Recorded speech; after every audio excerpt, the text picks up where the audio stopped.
Hey guys, thanks for watching JT Jester Speaks. If this is your first time tuning in, thank you and welcome. Don't forget to hit the subscribe button and the notification bell so you know every time we upload a new video.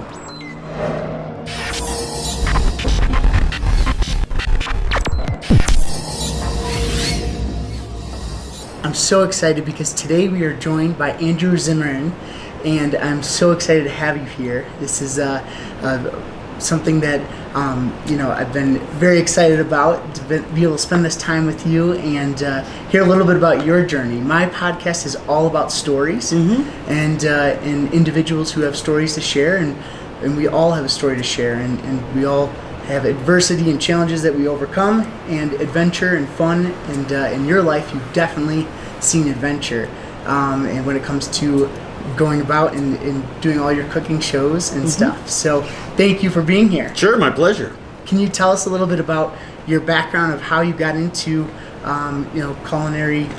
Yeah, I don't know a time in my life that I wasn't involved in it. Parents, grandparents, everyone was, we were big food lovers, even at a time when food wasn't at a cultural position as a totem in America in the 1960s. It was a lot different when I was growing up than it is today with my son growing up. Most kids were not food forward. I was very lucky that I had parents that were. We traveled to eat and ate to travel, and that meant exploring our city when I was younger. It meant exploring New England when I was a little bit older, and by the time I was 9, I was going with my father to Europe and seeing a food world that it just boggled my mind even at a young age. So over the course of my teens and traveling with him over and over and over again, I had the opportunity to go around the world a couple times. When I was in high school, they said you got to get a job. And I didn't want to work at the local landscaping place hauling wheelbarrows of manure. I wanted to be on the beach during the day where, the girls were, and the water and the sun. Yes. And, and I wanted to work in restaurants at night. And it took a little bit of canoodling, but they finally agreed to it. And so I've been working in kitchens since I was 14 years old. That's awesome. Went to college. Along the way, developed a horrific drug and alcohol problem. So when you talk about adversity, I think human beings that go through that earlier in life are actually better situated to handle problems that occur later in life as the stakes grow. Continue. Yeah. We have so many young people in America for whom the stakes are extremely rough right away. They don't have parental support. They don't have the mechanisms, school, friends, parents, community around them as a safety net. I was lucky that I did. I threw all that away, and 15 years of addiction and alcoholism active led me to a place where I was trying to drink and drug myself to death and living in an abandoned building on the streets of New York.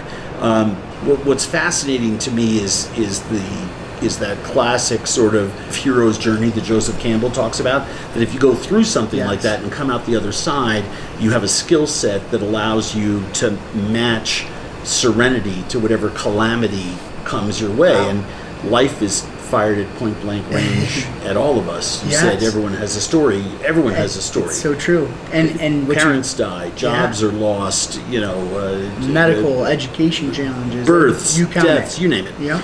And so I was pretty well suited. I had 15 years of experience cooking.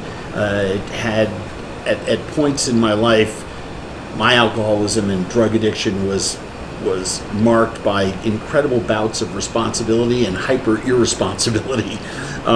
So I had achieved some things and I was talented, but then I just kept throwing it away and throwing it away. Once I survived and started my life anew in Minnesota, I moved from New York to Minnesota to go to treatment, stayed sober ever since, and just kept rebuilding my food life. And eventually that led to media and doing radio and writing for magazines and doing bit parts on local news and early HGTV shows and syndicated gardening shows where I was the house chef and just kept growing that from there. And people saw tape on me, and eventually was able to sell Bizarre Foods 16, 17 years ago. And that went on took a couple years to get into production, and then we were making that show for 12 years. So that's awesome. Yeah, it was good. Would you say that cooking was one of the driving factors that helped you get out of that challenge in your adversity in your life? No,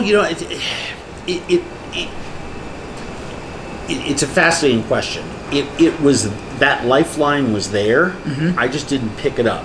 Yes. Okay. At the end, I was unemployable. I was, a user of people and a taker of things. I was a horrific human being, especially during the last 2 or 3 years that I was using. Then I came out of New York City into Minnesota, sobered up, and within 4 months got a job washing dishes in restaurants, and in one in particular. And when I was able to pick up that lifeline, that the food community was the first one to love me up. That's and awesome. Sprinkle me with dignity and respect. I mean, kitchens have a horrific reputation, and rightfully so, as being places of abuse and inequity and fragile economies, and we all know the problems that restaurants and food service businesses endure. However, there are kitchens that are extremely well-functioning, healthy, wonderful, supportive places. Yes, and so I was lucky to be in one that created an atmosphere for me to sort of get well around people that loved me up and gave me the dignity and respect that I needed to sort of get my feet underneath me. And then once that happened, and I wasn't drinking and using, I wasn't getting arrested, and I wasn't, I wasn't cratering my life every 3 months over and over and over again, incredible things started to happen. That's awesome. And then from there, your career is growing and taking off, and many people love your shows. Mm-hmm. But with Bizarre Foods, what is one of the most bizarre foods that you've eaten? Never heard that question before. No, I'm just sure. One of the stranger things that I ever ate that is essentially a superfood is enset, which is a fermented and rotted bread that's in Ethiopia and a lot of Eastern Africa is very popular, and it's made from pounding palm roots and putting in cassava flour, a lot of things into these sort of like dough bricks that weigh like 800 pounds. They're the size of footballs, but they're so dense.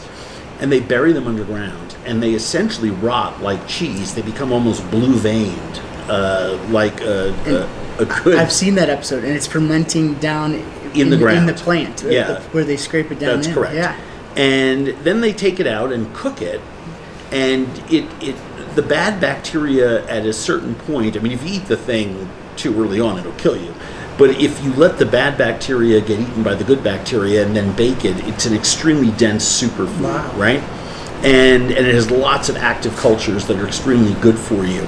I wouldn't say that the taste is well suited to an American palate, and I think that's the difference. When in so many countries that, especially ones that consume foods that are spoiled, they don't have the same type of gag reflex. As little children, they're used to that ammoniated flavor that all those foods have. As Westerners, that's the stuff that we guard ourselves from eating. The minute we taste it, we're like, oh, this is a little sketchy.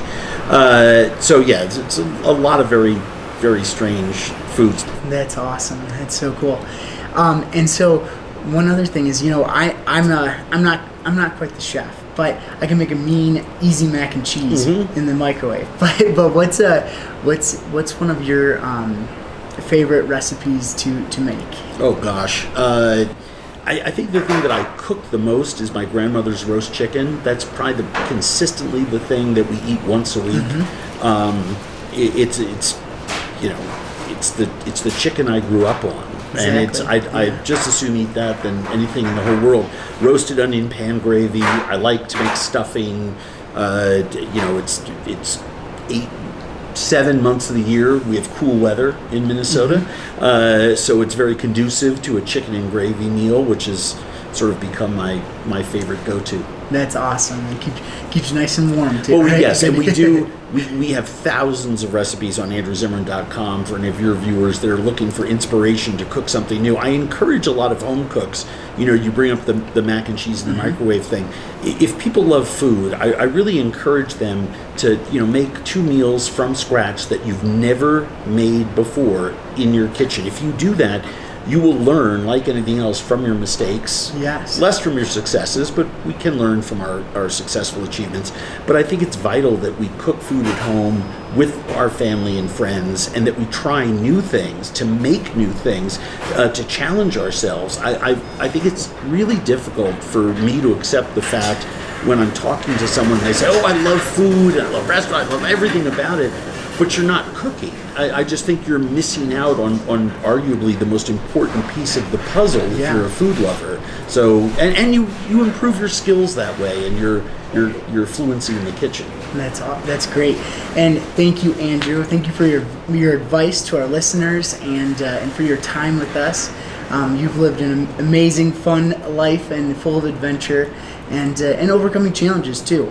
And those adversity and challenges, like you said, allow us to grow and to achieve new successes and learn from our mistakes. Right? Yeah, I think it's vital. I mean, you can't think your way into right acting, but you can act your way into right thinking, and it is the most valuable thing people can do. It is literally people think about it all the time with the exercise issue, right? How many people go, oh, I know I should. And then you hear those people say, like, once I started, I put in the first day was miserable, the second day was less miserable, and then it just exploded. Now I can't miss a day, right? Yes. A really classic example of acting your way into right thinking. The resistance is then trumped by the participation. And I think if we apply that lesson in our lives, I think we're all better off. Andrew, how can people get in touch with you and find out more about what you're up to? Everything, including all of our charitable work and the things that we're involved in, is available at AndrewZimmern.com. A great one-stop shopping for people who are interested in all the different things that I do. At Chef AZ on Instagram, it's a pretty good follow, and at Andrew Zimmern on Twitter. Great. Super simple, yeah. Well, thank you.